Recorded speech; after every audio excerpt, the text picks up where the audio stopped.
Our Lord's Sermon on the Mount, explained by Saint Augustine, chapter 6.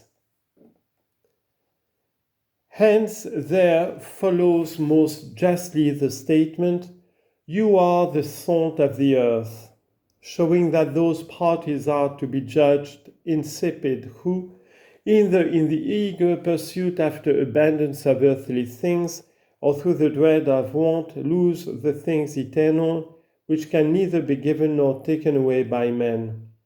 But if the salt have lost its savour, wherewith shall it be salted?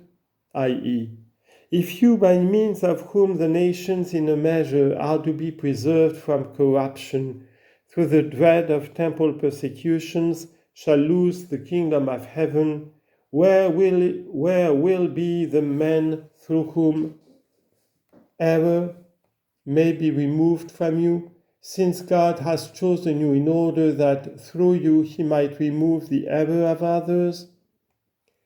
Hence the savourless salt is good for nothing, but to be cast out and trodden under foot of men.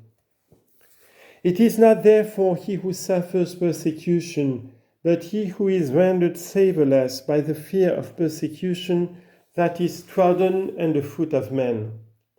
For it is only one who is undermost that can be trodden underfoot. But he is not undermost who, however many things he may suffer in his body on the earth, yet has his heart fixed in heaven. You are the light of the world. In the same way, as he said above, the salt of the earth, so now he says, the light of the world. For in the former case, that earth is not to be understood, which we tread with our bodily feet, but the men who dwell upon the earth, or even the sinners, for the preserving of whom and for the extinguishing of whose corruptions the Lord sent the apostolic salt. And here by the world must be understood not the heavens and the earth, but the men who are in the world or love the world, for the enlightening of whom the apostles were sent. A city that is set on an hill can't be hid, i.e., the city founded upon great and distinguished righteousness, which is also the meaning of the mountains itself on which our Lord is discoursing. Neither do men light a candle and put it under a bushel measure. What view are we to take? That the expression under a bushel measure is so used that only the concealment of the candle is to be understood, as if he were saying, no one lights a candle and conceals it? Or does the bushel measure also mean something, so that to place a candle under a bushel is this, to place the comforts of the body higher than the preaching of the truth, so that one does not preach the truth so long as he is afraid of suffering any annoyance in corporeal and temporal things? And it is well said a bushel measure, whether on account of the recompense of measure, for each one receives the things done in his body, that every one, says the apostle, may there receive the things done in his body.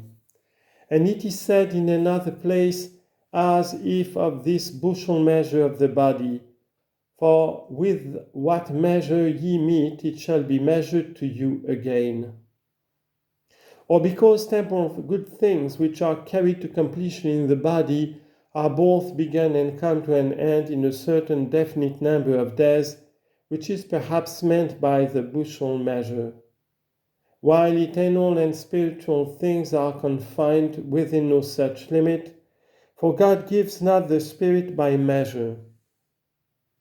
Every one, therefore, who obscures and covers up the light of good doctrine by means of temporal comforts, places his candle under a bushel measure, but on a candlestick. Now it is placed on a candlestick by him who subordinates his body to the service of God, so that the preaching of the truth is the higher, and the serving of the body the lower. Yet by means even of the service of the body, the doctrine shines more conspicuously, inasmuch as it is insinuated into those who learn by means of bodily functions, i.e., by means of the voice and tongue and the other movements of the body in good works. The apostle therefore puts his candle on a candlestick when he says, "So fight I, not as one that breathes the air, but I keep under my body and bring it into subjection, lest that by any means, when I preach to others, I myself should be found a castaway." When he says, however, that it may give light to all who are in the house, I am of opinion that it is the abode of man which is called a house, i.e., the world itself, on account of what he says before, "You are the light of the world." Or, if anyone chooses to understand the house as being the church, this too is not out of place.